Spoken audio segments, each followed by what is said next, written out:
Philippe Bouvard nous a quittés. Une page se tourne, mais que reste-t-il vraiment de cet homme qui a marqué la mémoire collective des Français pendant plus d'un demi-siècle? Était-il seulement ce monument de la radio que l'on célèbre aujourd'hui, ou bien un esprit libre, souvent mal compris, toujours redouté? Dans cette vidéo, nous allons plonger dans l'univers de Bouvard, ses débuts, ses combats, ses contradictions, et surtout son héritage. Et vous, que retenez-vous de lui? Son humour, son franc-parler, ou ses innombrables interviews cultes? Dites-le nous en commentaire. Abonnez-vous si vous souhaitez découvrir d'autres portraits de ces figures qui ont façonné notre culture. Votre soutien nous motive à continuer à raconter ces histoires avec passion. Alors, installez-vous confortablement et examinons ensemble cette figure incontournable des médias français. Philippe Bouvard, une vie d'esprit, un monument de la radio et de la télévision française s'éteint.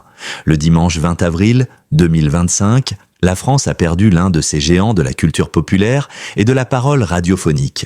Philippe Bouvard, figure incontournable du paysage audiovisuel français, s'est éteint à l'âge de 95 ans à Paris, des suites de complications liées à une insuffisance respiratoire. Il est décédé paisiblement dans sa demeure de Neuilly-sur-Seine, entouré de sa famille, après plusieurs mois de santé déclinante. La disparition de cet homme à la verve inimitable laisse derrière elle un vide immense dans le cœur de millions d'auditeurs et de téléspectateurs. Philippe Bouvard, c'était une voix reconnaissable entre mille, un ton souvent moqueur mais toujours intelligent, un esprit brillant au service d'une mission qu'il s'était lui-même donnée. Divertir en cultivant, instruire en amusant. Pendant plus de 6 décennies, il aura marqué la France par ses mots, ses chroniques, ses interviews et ses émissions devenues cultes. De RTL à France, télévision, en passant par les colonnes du Figaro, il n'a cessé de questionner son époque, de faire rire et réfléchir. Un combat discret, une fin digne d'un homme pudique. Depuis plusieurs mois, Philippe Bouvard se faisait discret. Sa dernière apparition publique remontait à l'automne 2024 lors d'une cérémonie hommage organisée par la SACD. Peu d'informations avaient été filtrées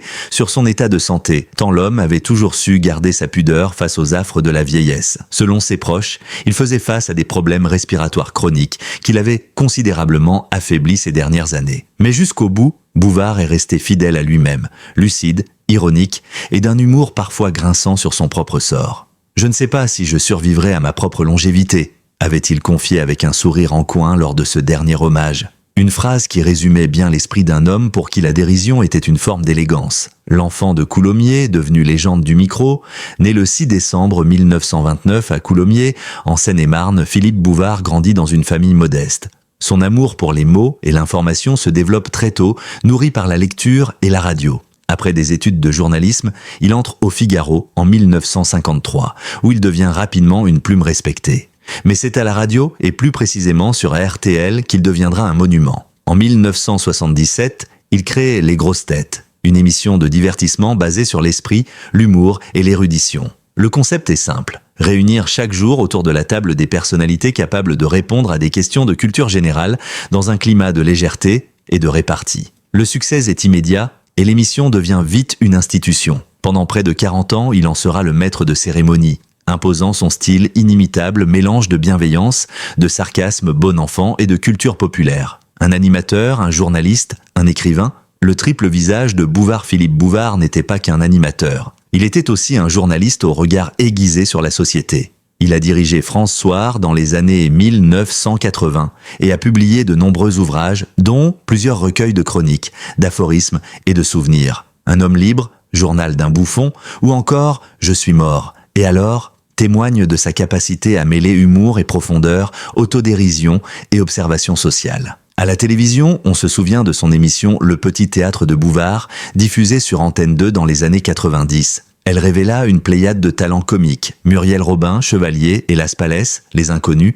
Grâce à lui, une génération entière d'humoristes a trouvé sa voix et son public. Une cérémonie sobre, un dernier geste pour la culture. Les obsèques de Philippe Bouvard auront lieu le mercredi 26 mars 2025 à 11h au cimetière du Montparnasse, à Paris.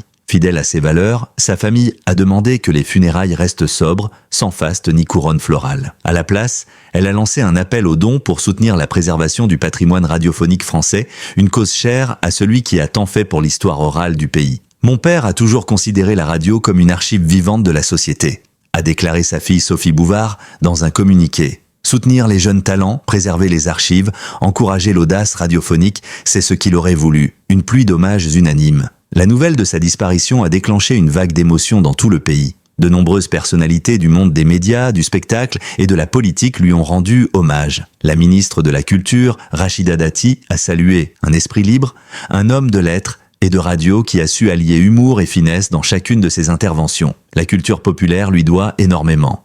Laurent Ruquier, qui lui avait succédé à la tête des grosses têtes, a exprimé sa tristesse et son admiration. « J'ai marché dans ses pas, toujours avec humilité. Il laisse derrière lui un héritage immense. » L'Institut national de l'audiovisuel, INA, a d'ailleurs mis en ligne une sélection d'archives retraçant les grands moments de sa carrière, de ses premières interventions radiophoniques aux interviews mythiques qui ont jalonné sa vie. Un homme de paradoxe, un héritage intemporel, Philippe Bouvard était un homme de contraste, conservateur dans ses opinions, mais profondément moderne dans sa manière de faire de la radio. D'une exigence intellectuelle rare, mais toujours soucieux de parler à tous les publics. Il aimait les bons mots, les esprits brillants, les échanges vifs.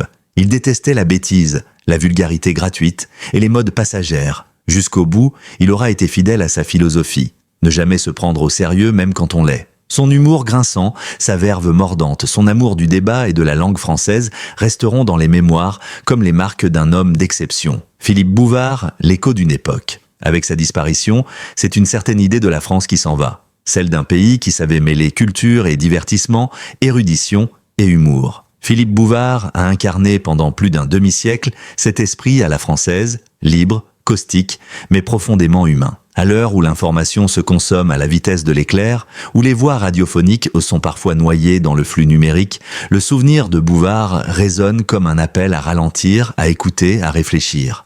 Son œuvre, ses émissions, ses livres continueront d'inspirer ceux qui croient que la culture populaire peut être un terrain d'exigence et de beauté. Le 26 mars prochain, à Montparnasse, ils seront nombreux à lui dire adieu. Mais pour ceux qui l'ont écouté chaque jour, qui ont ri, réfléchi et appris grâce à lui, Philippe Bouvard ne disparaîtra jamais vraiment. Il continuera de parler là où les ondes ont la mémoire longue.